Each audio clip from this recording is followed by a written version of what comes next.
ये पीडीए नहीं, ये प्रोडक्शन हाउस है दंगाइयों और अपराधियों का। इन लोगों ने, याद करिए, उत्तर प्रदेश का कोई ऐसा अपराधी नहीं, कोई ऐसा माफिया नहीं जो समाजवादी पार्टी का शागिर्द न हो। याद करिए, प्रयागराज का अतीक अहमद राव, गाजीपुर का मुख्तार अंसारी रहा हो, अंबेडकर नगर का खान मुबारक रहा हो, ये सभी के सभी समाजवादी पार्टी के प्रोडक्शन हाउस की ही उपस्थिति, बिजनेस पार्टनर थे। लोग एक साथ अपराध के लिए बिजनेस करते थे।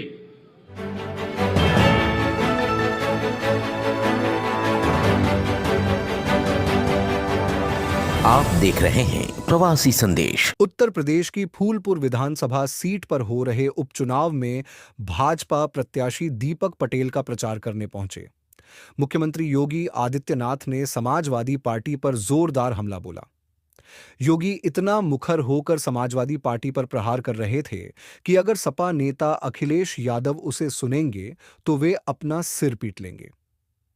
योगी ने अखिलेश यादव के पीडीए को माफियाओं का प्रोडक्शन हाउस बताया और कहा कि अतीक, मुख्तार और खान मुबारक जैसे तमाम माफिया इसी प्रोडक्शन हाउस की देन है। भारत माता की, भारत माता की, गंगा मैया की, गंगे मैया की, शीतला माता की, शीतला माता की, नमः पार्वती पतिये हर हर।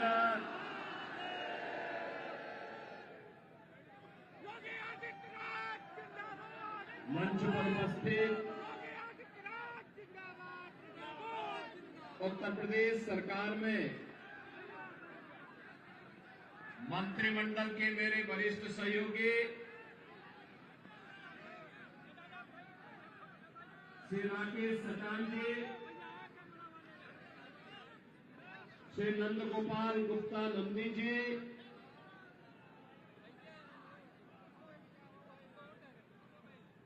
भारतीय जनता पार्टी के प्रदेश के उपाध्यक्ष श्री त्र्यंबक त्रिपाठी जी, प्रदेश मंत्री श्रीमती अनामिका चौधरी जी, लोकप्रिय सांसद श्री प्रवीण पटेल जी,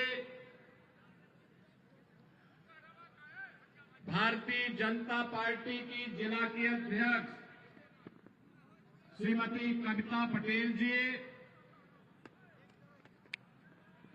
हमारे माननीय विधायकगण श्री गुरु प्रसाद मौर्य जी, पूर्व मंत्री और पश्चिमी शहर पश्चिमी से माननीय विधायक श्री सिद्धार्थनाथ सिंह जी, माननीय विधायक श्री हर्षवर्धन वाजपेयी जी, राजमणि कौल जी, वाचस्पति जी, पीयूष रंजन निषाद जी, सुरेंद्र चौधरी जी, डॉक्टर केपी श्रीवास्तव जी, मंच पर उपस्थित पूर्व सांसद श्रीमती केसरी देवी पटेल जी,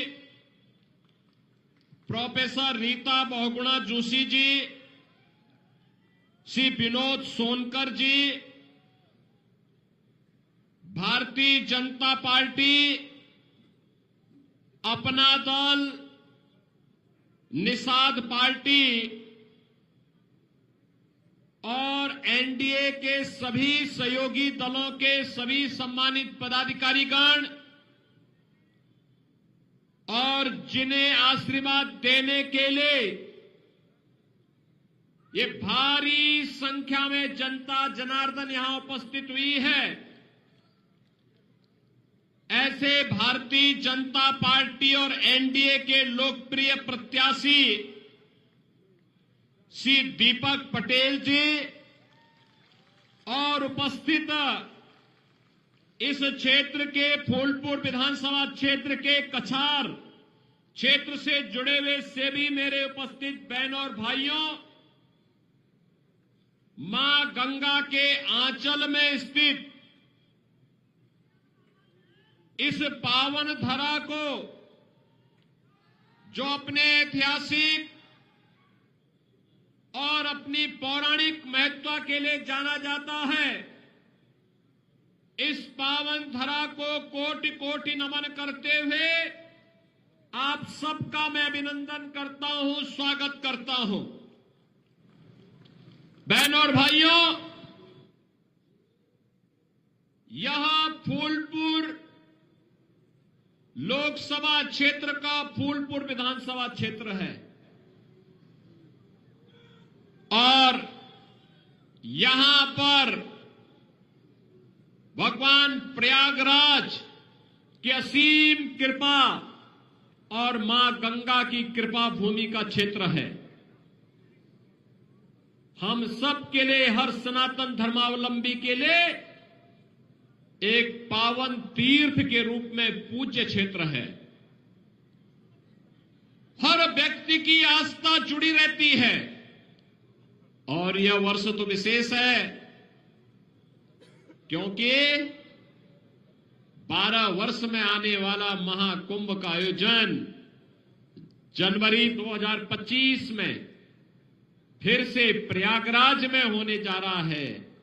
जैसे प्रधानमंत्री मोदी जी ने यूनेस्को की सूची में लेकर के मानवता की अमूर्त सांस्कृतिक धरोहर के रूप में उसे मान्यता दिलाई है, ऐसी पावन धरा पर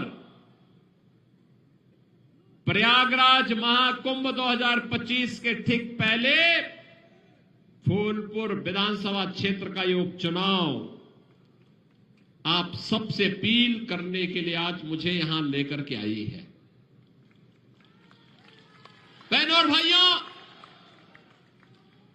आपने देखा होगा 10 वर्ष में भारत की तस्वीर और तकदीर बदली है। 7.5 वर्ष में उत्तर प्रदेश की तस्वीर और तकदीर बदलने के लिए बिना रुके, बिना झुके, बिना डिगे, बिना हटे ये डबल इंजन की सरकार कार्य की है। और अगर उत्तर प्रदेश का कायाकल्प हुआ है तो प्रयागराज भी उससे अछूता नहीं रहा। प्रयागराज में भी परिवर्तन देखने को मिला है। बहनों और भाइयों, याद करिए, कभी ये क्षेत्र, कभी उत्तर प्रदेश अराजकता और दंगों के लिए जाना जाता था, गुंडागिर्दी के लिए जाना जाता था, पहचान का संकट था। युवाओं के सामने, नौजवानों के सामने बेटी और बहन की इज्जत सुरक्षित नहीं थी। किसान आत्महत्या करने के लिए मजबूर होता था। व्यापारी असुरक्षित महसूस करता था। नौजवानों को नौकरी नहीं मिलती थी। नौकरी पहले ही नीलाम हो जाती थी। किसान शासन की किसी सुविधा का लाभ नहीं प्राप्त करता था। गरीब को राशन नहीं मिलता था।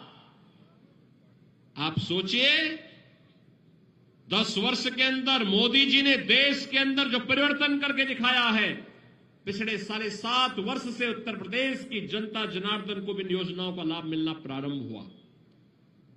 देश के अंदर 4 करोड़ गरीबों के मकान बने और अकेले उत्तर प्रदेश के अंदर 56 लाख गरीबों के एक-एक मकान बन गए। देश के अंदर 12 करोड़ गरीबों के घर में एक एक शौचालय बना, तो उत्तर प्रदेश के अंदर 2 करोड़ 62 लाख गरीबों के घर में भी एक एक शौचालय बना। देश के अंदर 10 करोड़ गरीबों के घर में रसोई गैस का एक एक फ्री में कनेक्शन उपलब्ध आया। उत्तर प्रदेश में 1 करोड़ 86 लाख गरीबों को फ्री में रसोई गैस का कनेक्शन मिला और होली और दीपावली को फ्री में भरा हुआ सिलेंडर भी उन्हें मुफ्त में उपलब्ध हो रहा है। देश के अंदर 80 करोड़ लोग फ्री में राशन की सुविधा का लाभ प्राप्त कर रहे हैं। तो उत्तर प्रदेश में बहनों और भाइयों, उत्तर प्रदेश में 15 करोड़ लोगों को इस सुविधा का लाभ प्रदान किया जा रहा है। इससे पहले ये पैसा कहां चला जाता था? इससे पहले पैसा कहां जाता था? स्वाभाविक रूप से सफाई घराने के पास चला जाता था। उनके जो कारिंदे थे उनके पास चला जाता था। ये पीडीए नहीं, ये प्रोडक्शन हाउस है दंगाइयों और अपराधियों का। इन लोगों ने, याद करिए, उत्तर प्रदेश का कोई ऐसा अपराधी नहीं,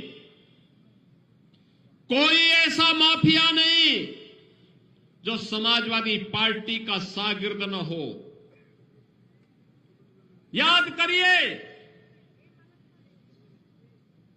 प्रयागराज का अतीक अहमद राव, गाजीपुर का मुख्तार अंसारी रहा हो, अंबेडकर नगर का खान मुबारक रहा हो, ये सभी के सभी समाजवादी पार्टी के प्रोडक्शन हाउस की ही उपस्थिति, बिजनेस पार्टनर थे। लोग एक साथ अपराध के लिए बिजनेस करते थे। ये समाजवादी पार्टी व समाजवादी पार्टी नहीं जिसके नाम पे भ्रम में डालते हैं।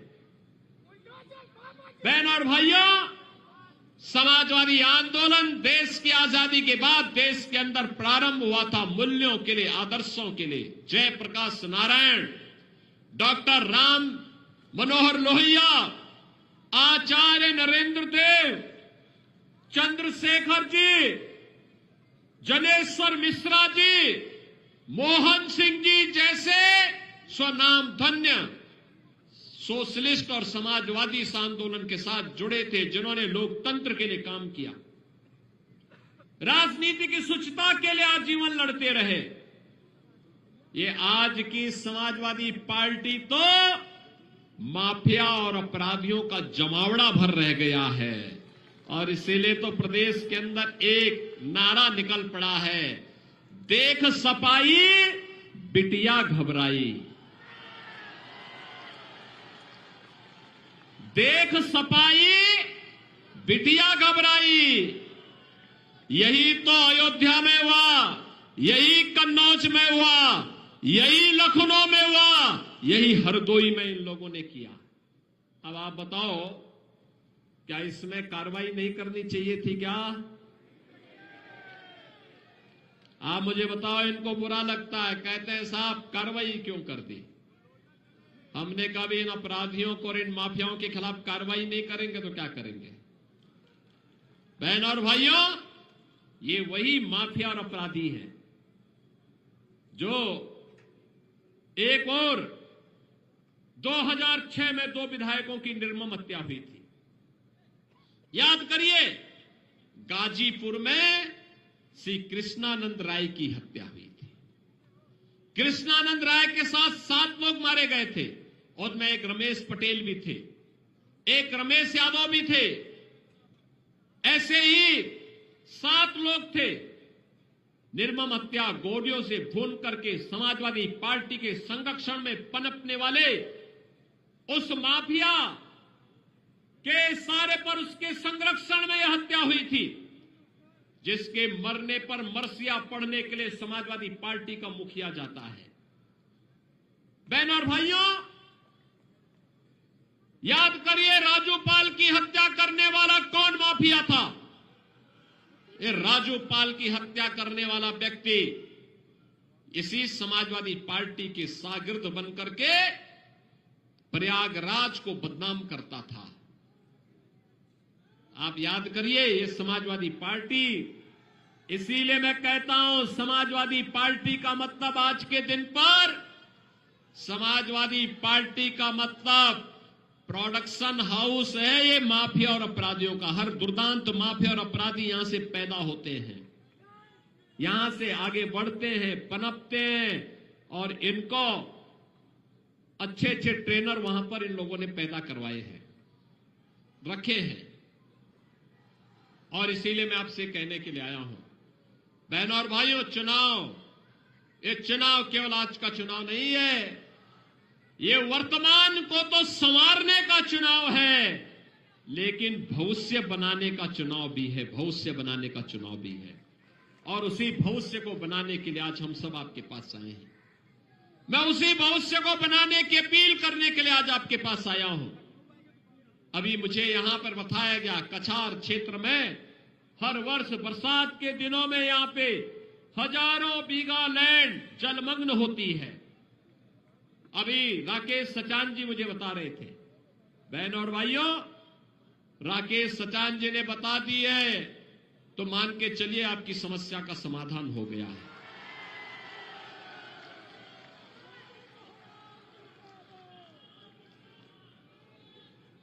हम लोगों का यह मानना है, मोदी जी के नेतृत्व में हमने तो एक बात माना है कि सरकार का मतलब समाधान होता है, सरकार का मतलब समस्या नहीं होती। और सरकार को डूब मरना चाहिए जो सरकार गरीब की आवाज न सुनती हो, अन्नदाता किसान की आवाज न सुनती हो, युवा की आवाज न सुनती हो। सरकार का मतलब समस्या के सामने लाचार होना नहीं, सरकार का मतलब होता है समस्या को चुनौती के रूप में स्वीकार करके उसको हमेशा के लिए उखाड़ फेंको, समाधान का रास्ता निकालो। और उसी समाधान के लिए डबल इंजन की सरकार आपकी सेवा के लिए समर्पित भाव के साथ कार्य कर रही है। बहनों और भाइयों, प्रयागराज वासियों को तो पता ही है, प्रयागराज वासियों को तो पता ही है कुंभ 2019 कैसे हुआ था। 13 और 7 में भी कुंभ हुए थे, तब की दुर्व्यवस्था, तब की अराजकता किसी से छुपी हुई नहीं थी। और 2019 में प्रयागराज कुंभ क्या भव्य था, क्या दिव्य था। भव्यता, दिव्यता, सुरक्षा, सुव्यवस्था और स्वच्छता का जो मानक गढ़ा था प्रयागराज कुंभ, ये डबल इंजन सरकार की सोच है। प्रयागराज वैश्विक मंच पर छा गया था।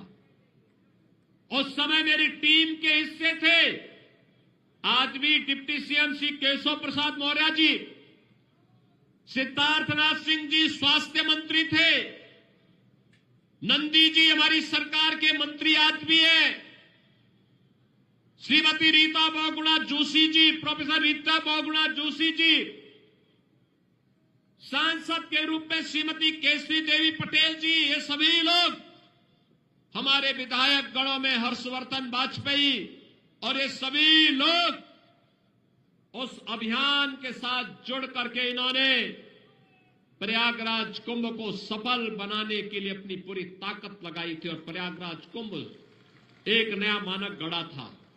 और बहनों और भाइयों, आज आप सबका मैं आह्वान करने के लिए यही आया हूं। प्रयागराज जब नई पहचान के साथ वैश्विक मंच पर लहराता हुआ दिखाई दे रहा है, जब प्रयागराज कुंभ 2000 महाकुंभ 25 दस्तक दे चुका है, 13 जनवरी से 26 फरवरी तक ये महाआयोजन होने जा रहा है, तब एक युवा और जुझारू विधायक फूलपुर को मिलना ही चाहिए। और वह दीपक पटेल के रूप में भारतीय जनता पार्टी, अपना दल, निषाद पार्टी, इन लोगों ने आपको दिया है। बहनों और भाइयों, समाजवादी पार्टी के वास्तविक चरित्र को देखना है तो देखिए अयोध्या में एक निषाद बेटी के साथ क्या व्यवहार किया था इन्होंने, कैसा व्यवहार किया था। कन्नौज में एक बेटी के साथ किस प्रकार का व्यवहार किया था। लखनऊ में एक बेटी के साथ जब भारी बरसात के कारण पूरी सड़कें जलमग्न हो गई थी, उस समय वह अपने परिवार के सदस्य के साथ बाइक से जा रही थी। इन सपाई गुंडों ने गिरा करके दुर्व्यवहार करने का प्रयास किया और जब हमने कार्रवाई की तो ये सभी सपाई लाल पीले हो रहे थे। मैंने उनको तब कहा था, मैंने कहा लाल पीले मत होइए, याद रखना बेटी और बहन की इज्जत के साथ खिलवाड़ करोगे तो जन्नत में तो जगह नहीं मिलेगी, लेकिन जहन्नुम जरूर पहुंचाने का काम कर देंगे।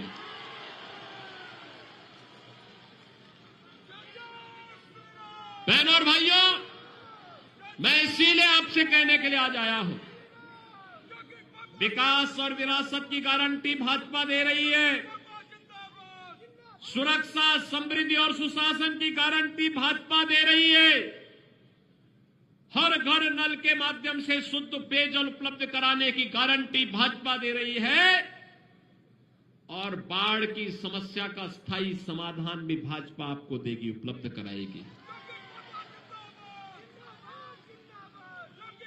हमारी सरकार तो देश के लिए अपना बलिदान देने वाले उन शहीदों के प्रति भी नतमस्तक है और हमारी सरकार ने निर्णय लिया, कोई जवान सेना में, अर्धसेना में, पुलिस बल में रह करके देश की सीमाओं की रक्षा करते हुए, आंतरिक सुरक्षा का पालन करते हुए अगर शहीद होता है तो उसको उनके परिवार को 50 लाख रुपए और किसी एक सदस्य को हम नौकरी देंगे, हम लगातार दे रहे हैं। जो भी ऐसे परिवार होंगे उनकी स्मृतियों को, उन शहीदों की स्मृतियों को बनाने का काम सरकार कर रही है और ये हमारा दायित्व है।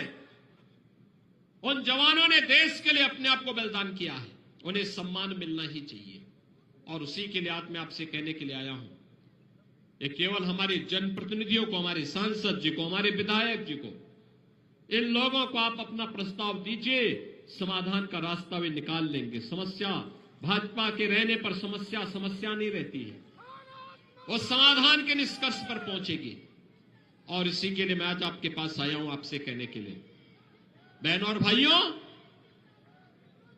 20 नवंबर को चुनाव होना है और 20 नवंबर के इस चुनाव के लिए आप याद करिए, अभी 12 नवंबर को देवोत्थान एकादशी है और 15 नवंबर को कार्तिक पूर्णिमा का स्नान है, गंगा स्नान। भारी संख्या में मां गंगा के आंचल में जाकर के श्रद्धालु स्नान करते हैं। 13 नवंबर को चुनाव जब 20 नवंबर को भारत निर्वाचन आयोग ने किया तो समाजवादी पार्टी इसका भी विरोध की, यानी ये राम मंदिर का भी विरोध करते हैं, ये गंगा स्नान का भी विरोध करते हैं, ये हिंदू अस्मिता के साथ खिलवाड़ करते हैं, बेटी और बहन की इज्जत का इन्हें कोई मतलब नहीं, नौजवानों के भविष्य के साथ ये लोग खिलवाड़ करने वाले लोग हैं। आज हम सरकारी नौकरी नौजवान को दे रहे हैं, आज उत्तर प्रदेश में सुरक्षा का बेहतरीन वातावरण बनने के कारण उत्तर प्रदेश के अंदर निवेश आ रहा है, नौजवान को अपने गांव, अपने जनपद में ही नौकरी भी प्राप्त हो रही है। तो समाजवादी पार्टी को यह अच्छा नहीं लग रहा है। बहनों और भाइयों, सपा हो या बसपा, कांग्रेस हो या फिर इनका इंडी गठबंधन, ये सब एक ही थैले के चट्टे बट्टे हैं। याद रखना, ये लोग राष्ट्रीय अस्मिता के साथ खिलवाड़ करने वाले लोग हैं। ये लोग राष्ट्रीय अस्मिता के साथ खिलवाड़ करने वाले लोग हैं। ये कांग्रेस और समाजवादी पार्टी ने तो बाबा साहब भीमराव अंबेडकर का भी अपमान किया था। याद करिए, इन लोगों ने लौह पुरुष सरदार वल्लभ भाई पटेल का भी सम्मान नहीं किया। ये लोग देश के अंदर आतंकवाद भड़काने का काम कर रहे हैं। अभी हाल ही में आपने देखा होगा, जम्मू कश्मीर विधानसभा ने एक प्रस्ताव पारित किया है। कश्मीर में धारा 370 फिर से बहाल करने का। बहनों और भाइयों, कश्मीर में धारा 370 का मतलब आतंकवाद की वापसी। भारत, नया भारत, मोदी जी के नेतृत्व में इसको कतई स्वीकार करने को तैयार नहीं है। और हमने तय कर लिया है, भारतीय जनता पार्टी ने तय कर लिया है कि धारा 370 एक बार दफन की जा चुकी है, अब दोबारा भारत के अंदर, कश्मीर के अंदर उसको लागू नहीं होने देंगे। एक देश में एक प्रधान, एक विधान और एक निशान, यही चलेगा, यही चलेगा। इस भाव के साथ आज हम कार्य कर रहे हैं। मैं पूछना चाहता हूं इंडी गठबंधन के सपा और कांग्रेस से, मैं पूछना चाहता हूं कि आखिर कश्मीर में धारा 370 लाना ये कांग्रेस की कौन सी मजबूरी है? ये जानते हुए भी कि आतंकवाद की जड़ है, तब भी ये लोग फैलाने का प्रयास कर रहे हैं। तो बहनों और भाइयों, इनके मंसूबे अच्छे नहीं। इससे पहले ये सफल हो, इन्हें बेनकाब किए जाने की आवश्यकता है। और इसीलिए आज आपके बीच हम लोग आए हैं कि बहनों और भाइयों, ये जो चुनाव है, ये चुनाव विकास और विरासत के लिए, सुरक्षा, समृद्धि और सुशासन के लिए एक युवा और जुझारू प्रत्याशी के रूप में से दीपक पटेल को भारतीय जनता पार्टी और एनडीए ने अपना प्रत्याशी बनाकर के आपके बीच उतारा है। आप सबका आशीर्वाद उन्हें प्राप्त होगा। दोनों हाथ ला करके, थोड़ा खड़ा करके, हाथ खड़ा करके मुझे अपनी जान से बताओ, सभी लोग सहमत हैं? इधर उधर पीछे सड़क के किनारे, घरों के ऊपर जो लोग खड़े हैं, चारों ओर मुझे बताओ, पहले दोनों हाथ ला करके दीपक पटेल को अपना आशीर्वाद देने के लिए क्या तैयार है? फूलपुर से विधायक चुनाव जिता करके भेजेंगे। बहनों और भाइयों, अगर आप उन्हें चुनाव जिता करके भेजने के लिए तत्पर हैं, तो विकास और सुरक्षा की गारंटी ने डबल इंजन की सरकार की है। मेरे साथ बोलेंगे फिर दोनों हाथ ला करके, भारत माता की। प्रवासी संदेश को लाइक करें, शेयर करें, कमेंट करें, सब्सक्राइब करें और बेल आइकन जरूर दबाएं।